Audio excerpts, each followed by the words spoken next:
دو قسم کے لوگ ہوتے ہیں نا، ایک احسان فراموش ہوتے ہیں، اور ایک وہ ہوتے ہیں جو تھوڑے سے احسان کا بدلہ بھی بہت زیادہ دیتے ہیں۔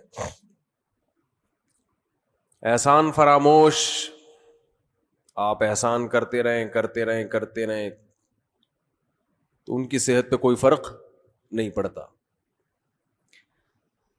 تو رمضان ایک ایسا مہمان ہے جو احسان فراموش نہیں ہے، بلکہ آپ اگر اس کو عزت دیں گے، اس کا احترام کریں گے، اس کا اکرام کریں گے تو آپ کو بہت نواز کے جائے گا۔ آپ اگر بعض مہمان ہیں نا سادہ چائے پلائیں گے تو وہ آپ کو دودھ پتی پلائے گا،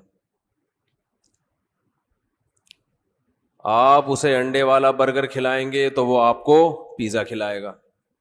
کچھ مہمان ایسے ہوتے ہیں۔ آپ اگر اسے بغیر بوٹی کی بریانی کھلائیں گے تو وہ آپ کو گوشت والی بریانی کھلائے گا۔ تو رمضان ایک ایسا مہمان ہے جو تھوڑا سا اکرام کرنے پر بھی آپ کو بہت زیادہ نوازتا ہے، تھوڑا نہیں نوازتا۔ لیکن رمضان کی جو نوازشیں ہیں، رمضان کے جو تحفے ہیں، جو رمضان آپ کو گفٹ دے گا اگر آپ اس کو عزت دیں گے، تو وہ اس کا گفٹ ہونا ان لوگوں کی سمجھ میں آتا ہے جن کا آخرت پر ایمان ہو۔ جو آخرت کو نہیں مانتے، دنیا کو مسافر خانہ نہیں سمجھتے، انہیں رمضان جو کچھ دے کر جاتا ہے، جو گفٹ دے کر جاتا ہے، اس گفٹ کی ان کی نظر میں قدر نہیں ہوتی۔ سمجھ میں آ رہی ہے بات؟ مثال سے سمجھاتا ہوں۔ چھوٹے بچے جب پیدا ہوتے ہیں اور فیملی پلاننگ والوں کے غم میں اضافہ ہوتا ہے تو اکثر رشتہ دار بچوں کو لفافوں میں پیسے دے رہے ہوتے ہیں، کچھ کھلونے دے دیتے ہیں، جھنجھنا پکڑا دیا، تو بچے کو جھنجھنا اچھا لگتا ہے۔ لیکن اگر کسی رشتہ دار نے 5,000 کا نوٹ بچے کو پکڑا دیا، وہ بچے کو وہ سمجھ میں نہیں آتا، حالانکہ وہ جھنجھنے سے زیادہ مہنگا ہے اور اس میں ہزاروں جھنجھنے آ سکتے ہیں۔ لیکن بچہ اپنی حماقت اور بے وقوفی کی بنیاد پر 1-2 روپے والی ٹافی کو تو قدر کی نظر سے دیکھتا ہے، وہ 5,000 کے نوٹوں کو قدر کی نظر سے، پھر وہی بات جواب آنا چاہیے نا، وہ 5,000 کے نوٹوں کو قدر کی نظر سے نہیں دیکھتا، کہتے یہ تو ایسا ہی ہے، کھائے گا اس کو۔ تو اس میں اس 5,000 کے، ابھی تک تو 5,000 کا نوٹ ہے، میرا خیال ہے 50,000 کا نوٹ بھی عنقریب آنے والا ہے۔ جس حساب سے معیشت ڈاؤن ہو رہی ہے تو 50,000 کا نوٹ بھی عنقریب آ جائے گا، بلکہ تول کے نوٹ بکیں گے، 1 کلو 5,000 کے نوٹ چاہیے مجھے، اس طرح سے سیٹ اپ چلنے والا ہے۔ تو اب بچے کے دل میں جو 5,000 کے نوٹ کی قدر نہیں ہے، اس میں 5,000 کے نوٹ کا قصور ہے یا بچے کا قصور ہے؟ بچے کا قصور ہے۔ بھائی یہ 5,000 کے نوٹ میں ٹافیوں کے ڈبوں کے ڈبے آ سکتے ہیں۔ تو رمضان آپ کو کیا گفٹ دے کر جاتا ہے، اس گفٹ کی قدر ان لوگوں کی نظر میں ہے جو اس دنیا کو حقیقی زندگی نہیں سمجھتے۔ جو اس کو اصل سمجھتے ان کی نظر میں رمضان ٹینشن کے علاوہ کچھ بھی نہیں ہے، خام خواہ کی ٹینشن ہے۔ کیونکہ وہ کہتے ہیں رمضان مولویوں کا مہینہ ہے۔ کس کا ہے؟ مولویوں، ٹھیک ہے، سیزن آتے ہیں نا، یہ مولویوں کا ہے۔ تو میں یہ عرض کر رہا تھا کہ رمضان کس کا مہینہ کہلاتا ہے؟ مولاناؤں کا مہینہ. حالانکہ یہ مولویوں کا مہینہ نہیں ہے، یہ مسلمانوں کا مہینہ ہے. ان لوگوں کا مہینہ ہے جو آخرت پر ایمان رکھتے ہیں، اور جن کا آخرت پر ایمان نہیں ہے ان کے لیے رمضان A to Z tension he tension ہے، ٹینشن ہی ٹینشن. وہ نہ کھلے عام صحیح طرح سے کھا سکتے ہیں، تھوڑی سی بغیرتی کے تانے پڑتے ہیں. 10 آدمی اگر خاموشی سے گزر جائیں گے تو 11واں بولتا ہوا جائے گا کہ شرم نہیں آتی تمہیں، کیا کر رہے ہو، اور بولنا چاہیے. تو میں یہ عرض کر رہا تھا کہ یہ جو رمضان ہے نا، اگر آپ اس کا اکرام کریں گے تو یہ آپ کو بہترین گفٹ دے گا. اب میں بتاتا ہوں وہ گفٹ کیا دے گا آپ کو. وہ گفٹ دے گا اللہ کی محبت. آپ کے دل میں اللہ کی محبت کی چنگاری پیدا کر دے گا. یہ دیکھو، انسان کو جو موٹیویشن ملتی ہے نا کسی بھی عمل کی، وہ یا تو کسی لالچ کی وجہ سے ملتی ہے یا کسی خوف کی وجہ سے. سمجھتے ہیں؟ آپ صبح صبح اٹھ کے آفس جاتے ہیں، مشکل کام ہے، دل تو نہیں چاہتا انسان کا اٹھے جائے، دل چاہتا ہے پڑا رہے، لیکن آپ جاتے ہیں. یہاں خوف بھی ہے اور لالچ، محبت، پیسے کی محبت. لالچ کو ہم محبت سے تعبیر کرتے ہیں، ذرا مہذب لفظ ہے. آپ جاتے ہیں، ایک محبت ہے پیسے سے، ہر انسان کی نیچر ہے کہ پیسے آئیں گے تو گٹکا بھی کھائیں گے، نسوار کا انتظام بھی ہوگا، پان کا انتظام بھی ہوگا، گھر میں راشن بھی ڈلے گا، بہت ساری چیزیں آئیں گی. اگر یہ محبت پیسے کی ختم ہو جائے تو آپ کو عمل پہ موٹیویشن نہیں ملے گی. بعض دفعہ خوف ہوتا ہے انسان کے دل میں. خوف کیا کرتا ہے کہ آپ کو یہ ڈر ہے کہ اگر میں آفس نہیں گیا، میں نے یہ کام نہیں کیا تو مجھے جاب سے نکال دیا جائے، میں غریب ہو جاؤں گا. یہ خوف ہے جو آپ کو ابھارتا ہے عمل پہ.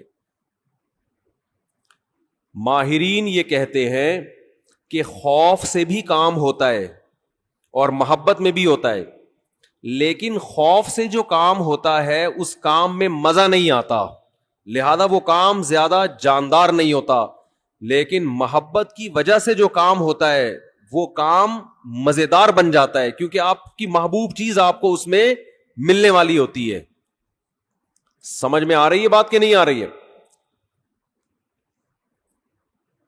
غزوہ احد میں صحابی رسول، غزوہ بدر میں ایک صحابی شریک نہیں ہو سکے. انہیں نہیں پتا تھا کہ میدان جنگ کا میدان قائم ہو جائے گا اور یہ ہوگا اور وہ ہوگا، انہیں نہیں پتا تھا. جب مسلمانوں کو فتح ہوئی تو انہوں نے منت مانی. منت ہوتی ہے نا، اللہ میرا یہ کام ہو جائے تو میں یہ کروں گا، میرا یہ کام ہو جائے تو میں یہ کروں گا. یہ واجب ہو جاتی ہے، اس لیے منتیں نہیں ماننی چاہیے. لوگ کہتے ہیں نا اللہ میرا فلاں کام ہو گیا تو میں اتنے روزے رکھوں گا، اتنا صدقہ کروں گا، وہ فرض ہو جائے گا آپ کے اوپر، اس لیے ویسے ہی دعا مانگ لیا کریں اللہ سے. بعض لوگ اتنی اونچی اونچی منتیں مان لیتے ہیں پھر ان سے پوری ہوتی نہیں ہے. تو اسلام میں الفاظ کی بہت ویلیو ہے، اور منت زبان سے ہوتی ہے، صرف دل میں ارادے سے نہیں ہوتی. اس کو عربی میں نظر کہتے ہیں، نظر، اردو میں منت. تو ان صحابی کو غزوہ بدر میں شرکت کا موقع نہیں ملا تو انہوں نے منت مانی، نظر مانی کہ اے اللہ اگر دوبارہ کوئی میدان جہاد گرم ہوا تو میں ایسی بہادری سے لڑوں گا، لَيَرَيَنَّ اللَّهُ مَا أَصْنَعُ، اللہ دیکھے گا کہ میں کیا کرتا ہوں. بظاہر یہ تکبر والے الفاظ ہیں. بظاہر یہ الفاظ کیا ہیں؟ تکبر والے، کہ اللہ دیکھے گا کہ میں کیا کر کے دکھاتا ہوں. لیکن بعض جملے الفاظ کے اعتبار سے تکبر والے ہوتے ہیں، مگر حقیقت میں وہ ایک ناز کی کیفیت ہوتی ہے. ناز کہ اللہ میں وہ کچھ کروں گا کہ تو بھی دیکھے گا، خوش ہو جائے گا، تو ایسا کر کے دکھاؤں گا بہادری. جب غزوہ احد میں مسلمانوں کے قدم اکھڑے ہیں، ان صحابی کو اللہ سے کیا ہوا وعدہ یاد آیا کہ میں نے اللہ سے معاہدہ کیا تھا کہ اللہ میں ایسے بہادری کے جوہر دکھاؤں گا کہ تو دیکھے گا کہ میں کیا کر رہا ہوں. تو یہ کیا کر رہے تھے؟ کھجور کھا رہے تھے نا، تو کھجور کا تھیلا انہوں نے پھینکا اور انہوں نے کہا کہ جنت اتنی قریب ہے میرے، اور کھجور کھانے کا وقت بہت طویل ہے، اتنا ٹائم لگے گا اس میں، اف یہ تو بہت دیر ہو جائے گی. اور گئے میدان جنگ میں، بہادری سے لڑے، اتنی بہادری سے لڑے اور شہید ہوئے کہ انگلیوں کے پوروں سے، فنگر پرنٹ سے ان کی بہن نے ان کو پہچانے کہ میرے بھائی کی لاش ہے یہ. قرآن مجید کی آیتیں نازل ہوئیں، من المؤمنین رجال صدقوا ما عاہدوا اللہ علیہ فمنہم من قضى نحبہ ومنہم ینتظر. مومنین میں بعض ایسے بھی ہوتے ہیں کہ اللہ سے جب کوئی معاہدہ کر لیتے ہیں تو اس معاہدے کو پورا کر کے چھوڑتے ہیں، وہ انہی کے بارے میں نازل ہوئی. تو جب ان کو یقین تھا کہ جنت میرے سامنے ہے تو انہیں وہ کھجور تناول کرنا بھی مشکل لگا. یہ خوف کی وجہ سے نہیں لڑ رہے کہ اگر میں نہیں لڑا تو جہنم میں جاؤں گا، بلکہ کس کی لالچ میں لڑ رہے ہیں؟ جنت کی اور اللہ کی محبت میں لڑ رہے ہیں. تو انسان جب خوف کی بیس پہ کام کرتا ہے اس میں جان نہیں ہوتی، اور جب کسی محبت اور لالچ میں کام ہوتا ہے تو اس کام میں اس کی کوالٹی بہت شاندار ہوتی ہے. تو اللہ نے ہمیں رمضان کا جو مہینہ دیا، وہ مہینہ اگر آپ اس مہینے کا اکرام کریں گے تو وہ مہینہ آپ کے اندر اللہ کی محبت پیدا کر دے گا. اور جب انسان کے دل میں محبت پیدا ہوتی ہے تو محبوب کے حکم کو فالو کرنا مشکل نہیں اور آسان بھی نہیں، بلکہ مزیدار بن جاتا ہے. 3 درجات ہوتے ہیں نا، حکم کی اتباع کرنا مشکل، اور اس سے اوپر کیا ہے؟ مشکل ختم ہو گئی، نہ مزیدار ہے نہ مشکل ہے. لیکن اس سے اوپر کا درجہ کیا ہے کہ حکم پر عمل کرنا کیا بن گیا؟ مزیدار بن جائے گا. یہ کیفیت انسان کی ہو جاتی ہے. تو اگر آپ رمضان کا حقیقی معنوں میں اکرام کریں گے تو رمضان آپ کو اللہ کی محبت کا گفٹ دے کے جائے گا. انسان کی یہ نیچر ہے، یہ فطرت ہے کہ وہ جس کے لیے قربانی دیتا ہے نا، جس کے لیے، تبلیغ والے کہتے ہیں نا، جس چیز پہ جان، مال اور وقت خرچ ہوتا ہے انسان کے دل میں اس کی ویلیو پیدا ہو جاتی ہے. ایک غریب آدمی جو رکشہ چلاتا ہو، سارا دن پسینہ بہاتا ہو، اس کو جو دہاڑی یا جو اجرت ملتی ہے اس اجرت کو وہ بڑی احتیاط سے خرچ کرتا ہے. اور ایک آدمی وہ ہے جس کے ابا کا انتقال ہوا اور 6 رکشے اس کو وراثت میں مل گئے. ایسا بھی ہوتا ہے نا، وہ ان رکشوں کی ایسی کی تیسی، باپ کا مال سمجھ کے لوگ کہتے ہیں نا اڑا رہا ہے، خود تو محنت کی نہیں ہے، ابا سے وراثت میں ملا ہے، اڑا دیتا ہے انسان. تو ہمیں جو ایمان کی نعمت ملی ہے یہ وراثت میں ملی ہے، اس میں ہمارا خون پسینہ، بولو نا کیا ہو گیا، نہیں بہا. ابا چونکہ مسلمان تھے، اماں مسلمان تھیں، اس وجہ سے ہم بھی کیا ہو گئے، تو ایک پسینہ نہیں بہا ہمارا، خون کا ایک قطرہ نہیں بہا، تو فری پھوکٹ میں ہمیں کیا مل گیا. حضرت بلال کو اسلام فری میں نہیں ملا. وہ جب مسلمان ہوئے گرم ریتوں پہ لٹایا گیا، ان کو سینے پہ بھاری بھرکم پتھر رکھے گئے. کیا اللہ نے کچھ لوگ کیسے خاندانی بنائے ہیں، وہ نظریات کو فالو کرتے ہیں، وہ کلچر کو فالو نہیں کرتے. حضرت بلال کو کیا مل رہا تھا اس میں؟ اچھی والی زندگی گزر رہی تھی، غلام تھے وہ، تو حبشی لوگ غلام ہی ہوا کرتے تھے عربوں کے، کھانا پینا مل رہا تھا، ایک ٹینشن.